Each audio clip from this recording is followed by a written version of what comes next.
You found a line, babe. I'm not here to fight anybody.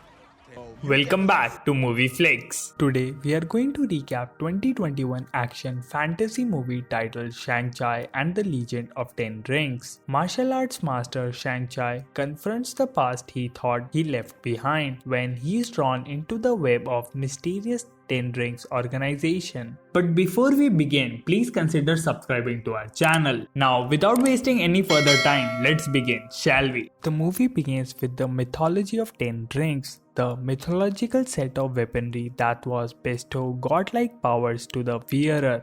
For years, the rings were held by a man named Venu, who used their abilities for evil. With the strength of the rings, he is seemed annihilating an entire army by himself. Venu later forms his own organization, the Ten Rings, which influences history by taking over many kingdoms and governments. In 1996, Venu, still unsatisfied with the strength, travels to his town Taolo in search of mythological dragon and its power. When he gets to the village's gate, he meets a woman named Youngli who guards the Talo entrance. She informed Venu that he is not welcome in their village. Venu refuses to back down, leading to a fight in which she demonstrates her own outstanding combat talents, but the two quickly fall in love. Li retells this story to her little son Shang-Chi, giving him a green emerald pendant to help him find his way back home. Shang-Chi now resides in San Francisco under his Alice Shawn. He receives a weird postcard depicting a dragon. With his best friend Katy Chan, he works as a valet. The two are happy with their lives, but their friends John and So make them feel as if they are squandering their lives and potential. Shang-Chi and Katy continue to hang out by themselves, getting drunk in a karaoke bar. The next day, Shang-Chi and Katy are about to board a bus when they are approached by a man demanding Shang-Chi hand up the pendant that he still wears around his neck. Other thugs commanded by a massive one-handed man named Razor Fist being the assault, and Shang-Chi's previous combat experience kicks in and he fights the men and wipes the floor with them. Unfortunately, Razor Fist uses his razor to sever the brakes of the bus and kill the driver, promoting Katy to grab the wheel while Shang-Chi fights. They are successful in capturing the culprits, but they have taken the pendant.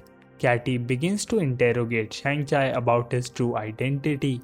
He tells her he is his sister, Xialang, whom he has estranged from after leaving his father. Shang-Chi shows Katy the postcard he received when he assumes is from Shilling. They fly to Macau to find her, where Shang-Chi reveals the training he received under the Ten Rings. But when he learned his father wanted him to become a killer, he opted to reject his father's teaching and flee to America. Shang-Chi and Katy discover an underground fight club run by John in Macau. They see Wong fight Emil Blonsky. Wong defeats his opponent by constructing a gateway through which opponent punches himself in the face and knocks himself out. Shang-Chi then signs up to be the next one to go and he must battle Xialing. She battles her brother until he informs her that their father is on his way to take them and the other pendant she possesses. Xialing holds a grudge against Shang-Chi for abandoning her following their mother's death. When Shang-Chi shows him the postcard, Xialing admits it wasn't sent by her. As Xialing abandons Shang-Chi and Katy, Ten Rings assassin led by Death Dealer begin to attack their location.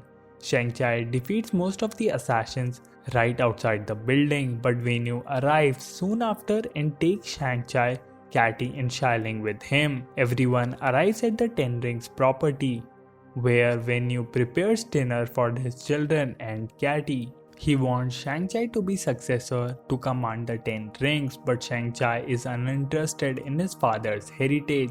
Venu also recounts the phony Mandarin character from America who misprinted himself as the organization. He discusses Lee and how everything in his life altered after they met, as well as how devastated he felt when she died. Desperate to bring her back, he discovered a gate in the Talo Mountains where he believes Lee is imprisoned and must be set free.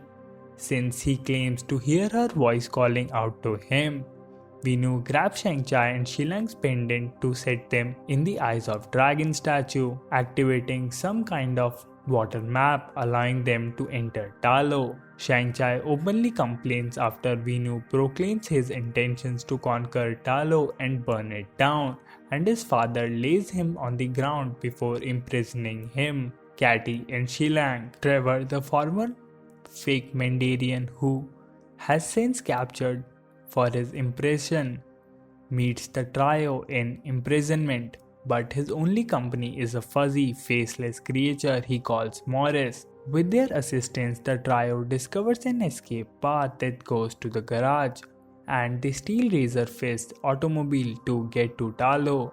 The forest on their road tries to devour the gang as they drive through it, but they make it to the Talo unharmed. Other fabled monsters such as Shishi lions live there, but it also where Morris is from, as he is known as Hundan.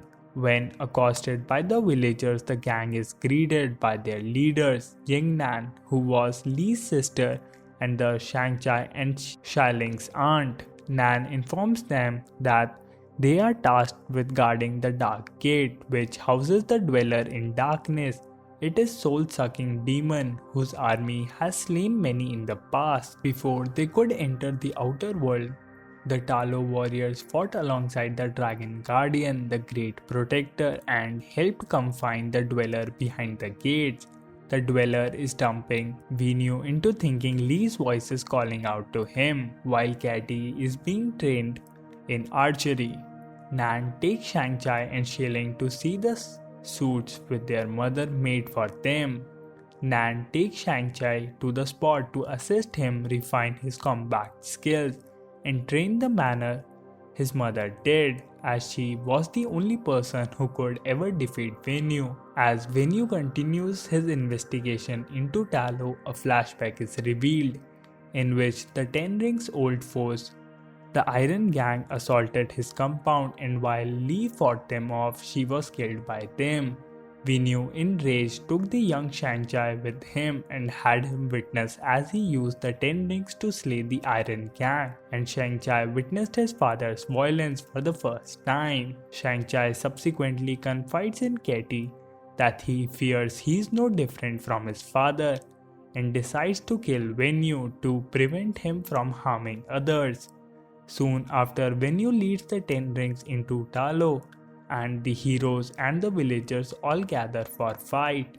Shang-Chi confronts Venu with a bow staff. As the fight continues, Venu punches his son into the sea during their dispute. He then goes on to open the Dark Gate, releasing numerous soul-sucking demons, one of which kills Ted Dealer and convinces Razor Fist to work with Shiling and Nan. More souls are sucked out by demons as fuel for the Dweller's release. Shang-Chi meets the Great Protector while underwater, who assists him in rising and returning to finish fighting Venu.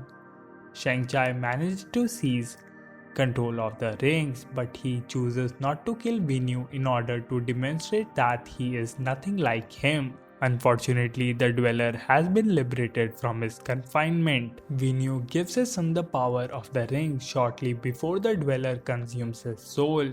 The monster then rampages through the settlement, capturing Shang-Chi and Shiling. When she tells Shang-Chi to let her go so they don't both die, he refuses and holds on to her. Katy shoots an arrow through the Dweller's throat. Shang-Chi fires blast at the Dweller with the rings, while the Great Protector lands a few blows. Shang-Chi hurls the rings into the Dweller's chest before unleashing one last strong move to rip the beast to bits. The surviving pay tribute to their dead warriors, notably Shang-Chi, who honors Venu.